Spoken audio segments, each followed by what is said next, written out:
Cette fameuse appellation, cette fameuse étiquette que tout le monde veut fuir, personne n'a envie de penser qu'il est un mauvais parent. Si toi, en tant que parent, tu n'as pas la volonté ou ne serait-ce la méthodologie pour chercher et trouver par toi-même, comment tu veux que ton enfant développe ça?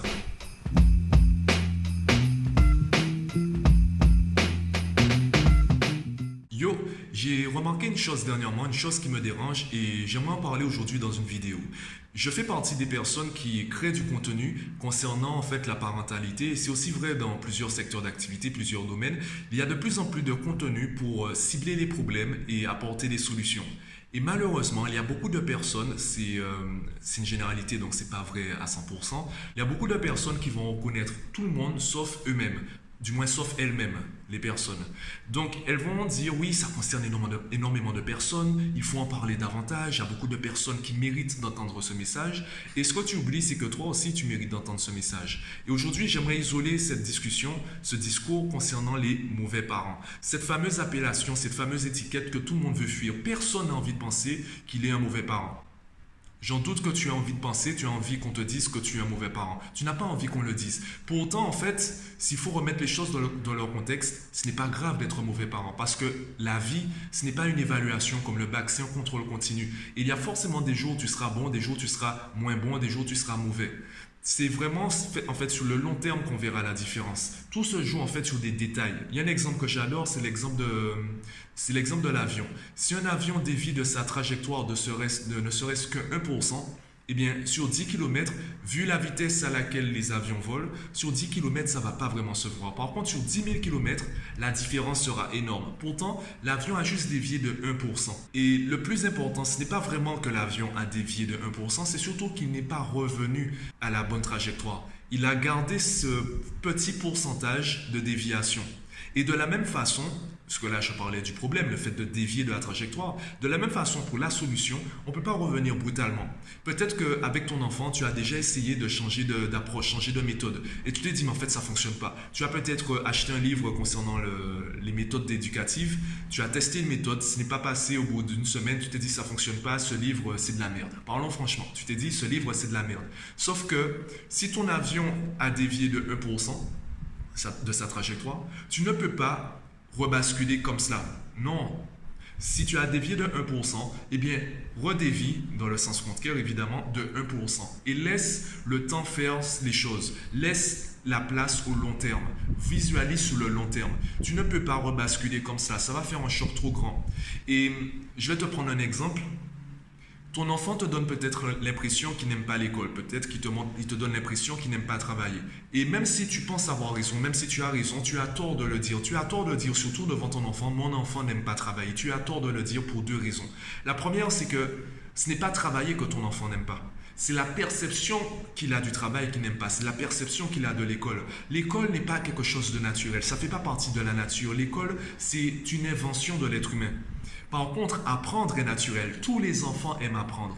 Et le goût que tu lui demandes d'avoir dans l'apprentissage scolaire, il l'a sous d'autres formes d'apprentissage. Les jeux vidéo sont une forme d'apprentissage. Les mangas, les livres, la télé aussi sont des formes d'apprentissage. Le problème, c'est que tu ne les connais pas, tu ne les maîtrises pas. Du coup, c'est ton enfant qui fait un peu tout et n'importe quoi, souvent n'importe quoi. Du coup, tu n'as pas l'impression qu'il apprend. Pourtant, les jeux vidéo en fait sont de très bonnes sources d'apprentissage concernant la persévérance, concernant le dépassement de soi, concernant également la gestion émotionnelle. Ton personnage meurt, c'est pas grave, tu recommences. Donc ton enfant va apprendre à surmonter l'échec à travers les jeux vidéo. Encore faut-il qu'il en prenne conscience. Encore faut-il que tu arrives à créer cette transition, ce passage, cette traduction du jeu vidéo à l'école. Et ça, c'est notre discussion et je l'ai déjà dit dans d'autres vidéos et podcasts, donc je t'invite à aller les regarder ou les écouter pour en savoir plus. Ça, c'était la première raison. La deuxième raison, c'est que quand tu dis « mon enfant n'aime pas travailler », déjà, tu apprends à connaître ton enfant. Ton enfant, même s'il a 10 ans, ça fait à peine 10 ans qu'il est en vie et qu'il est sur la planète et surtout qu'il est inclus dans cette société, qu'il est intégré dans la société. Donc toi, tu apprends encore à le connaître. Et surtout ton enfant, même s'il apprend à te connaître toi, il apprend aussi à se connaître. Donc toi qui es une figure d'autorité pour lui, quand tu lui dis ou quand tu dis devant lui « mon enfant n'aime pas apprendre », il se dit « mais en fait c'est ça ». Oui, ouais, voilà, je suis quelqu'un qui n'aime pas apprendre. Il va s'identifier à ce que tu vas dire de lui. Alors que toi, tu essaies d'observer sa façon de faire. Et finalement, c'est toi qui finis par l'influencer.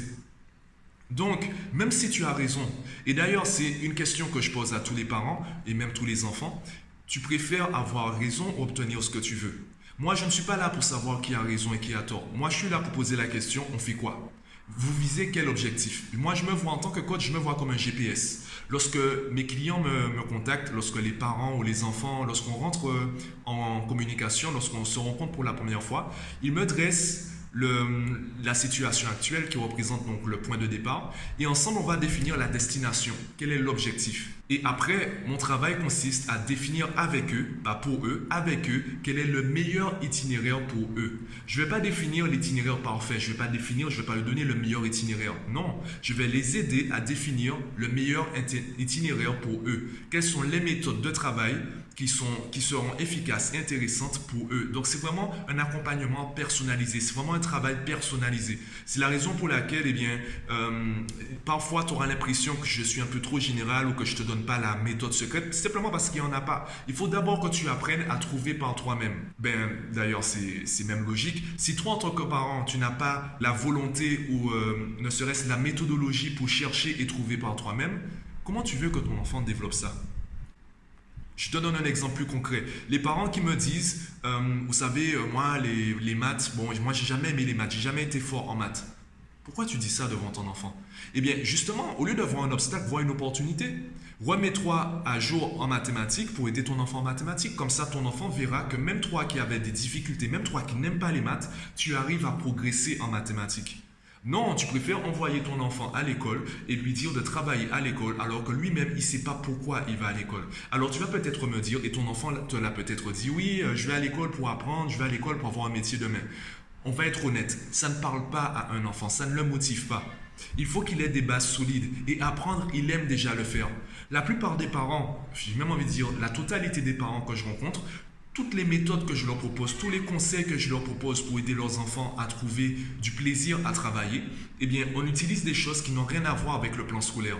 Je te donne un exemple. Allez, je te donne une méthode que je balance à tous les parents, une méthode comme cela. Demande à ton enfant, chaque semaine, de t'écrire un petit paragraphe sur l'une de ses passions. Par exemple, ça fonctionne aussi avec les lycéens. Ton enfant te dit je veux devenir vétérinaire. Normalement, si tu veux devenir vétérinaire, c'est que tu aimes les animaux. Eh bien, au lieu de lui dire pourquoi tu veux devenir vétérinaire, demande-lui tu sais quoi des animaux.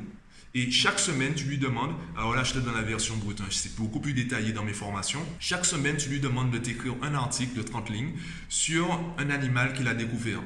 Donc chaque semaine, il doit chercher dans des livres ou chercher sur Internet le vécu, je sais pas, l'origine d'un animal, d'une espèce animale, et il doit te présenter cela. Donc il va apprendre à chercher par lui-même, il va apprendre à écrire un paragraphe de 30 lignes, et toi, tu auras juste à corriger les éventuelles fautes de français. Tu auras juste à évaluer en fait son travail sur les fautes de français. N'essaie pas d'évaluer le contenu, parce qu'il y a de fortes chances que sauf si tu es vétérinaire toi-même, il y a de fortes chances que tu ne saches pas de quoi il parle. Simplement, tu verras qu'il arrive à travailler dans sa passion. Il arrive à travailler dans quelque chose qu'il apprécie. Et tout ce qu'il va faire dans cette passion, dans cette activité, dans ce domaine qu'il apprécie, tu auras juste à lui dire, fais pareil à l'école. Aujourd'hui, avec Internet, comment ça se fait que ton enfant n'aille pas en savoir plus sur Internet? Comment ça se fait qu'il ait des cours à l'école, des matières à l'école, et il ne cherche pas sur Internet à en savoir plus? Le problème, ce n'est pas les mathématiques, le problème, ce n'est pas le français. Le problème, c'est la motivation que ton enfant a à travailler les matières, à travailler les chapitres. Tant que tu n'auras pas fait un travail sur cela, tu auras toujours des problèmes avec ton enfant et sur le long terme, tu te rendras compte que tu n'étais pas un si bon parent que ça. Tout se joue sur des détails. Et si tu as peur d'être appelé, d'être qualifié de mauvais parent, dis-toi que tu es déjà un mauvais parent. Et comment tu peux faire pour améliorer ça? Sois dans une phase d'amélioration constante. Cherche tout le temps à améliorer les choses. J'ai rencontré un parent une fois, un parent qui était déjà assez alerte concernant les méthodes éducatives, un parent qui a l'habitude de chercher par lui-même des méthodes éducatives, des techniques pour aider son enfant à progresser. Et en discutant, on s'est rendu compte que la seule chose qu'il fallait modifier, la seule chose qu'il fallait améliorer, c'est cette fameuse activité, cette fameuse relation, donc là c'était une relation mère-fils, cette fameuse relation qui était détériorée parce que la mère avait perdu l'habitude de jouer avec son enfant. C'est tout. Et elle était convaincue que son enfant s'amusait avec elle. Sauf que lorsqu'elle parlait, son enfant l'a arrêté et lui a dit « Mais c'est faux. Enfin, je ne reprends pas ces mots exacts, hein. C'était un enfant très poli qui a dit cela avec les bons mots. Il a dit à sa mère, mais en fait, à chaque fois que je te demande, tu me dis non parce que tu as trop de travail. Coup de massue pour la mère. Elle pensait en fait que c'était assez régulier, que tout se passait bien. Et son enfant lui a dit, mais non, mais j'ai arrêté de demander parce qu'à chaque fois que je te demande, tu me dis non.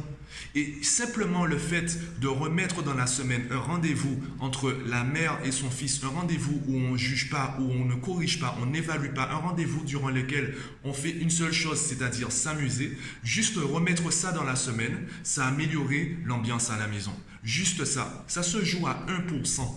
Tu as juste besoin de dévier ton avion de 1% pour revenir à la bonne trajectoire. La seule différence entre les bons parents et toi, ça se joue à une habitude, une activité à remettre en place. Et ça, tu ne le sauras pas tant que tu te voileras la face, tant que tu penseras que ton enfant, il a juste besoin d'un toit au-dessus de sa tête et de la nourriture sous la table. Rappelle-toi que ton enfant, il n'est pas simplement venu au monde. Ton enfant est né dans une société. Une société, ça a des codes. Et ces codes-là, on ne les connaît pas à la naissance. Ces codes-là, il faut les inculquer. L'école fait partie de la société. Elle ne fait pas partie de la nature. Apprendre fait partie de la nature. Il y a différentes façons d'apprendre. Il y a différentes méthodes d'apprentissage. Et l'école, c'est juste une méthode d'apprentissage.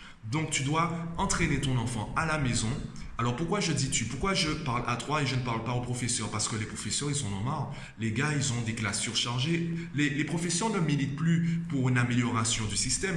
Les professeurs, là, ils sont en train de militer juste pour qu'on arrête de les embêter, juste pour qu'on arrête de couper les heures, de couper le budget, etc. Avant même de parler d'amélioration du système, il faudrait déjà qu'on arrête de le dégrader. Donc, si aujourd'hui, tu continues à tout mettre entre les mains des professeurs, si tu continues à dépendre des professeurs, eh bien, tu auras les résultats que tu as actuellement. Si tu veux vraiment améliorer, si tu veux vraiment que ton enfant progresse, eh bien, commence dès maintenant à améliorer la situation à la maison. Si tu veux en savoir plus, si tu veux aller plus loin, je t'invite à cliquer sur le lien en description de la vidéo pour découvrir mes formations. Et si tu veux vraiment améliorer la situation à la maison, j'ai toute confiance en mes formations pour t'aider. Donc, je te laisse faire ton choix et moi, je te dis à demain.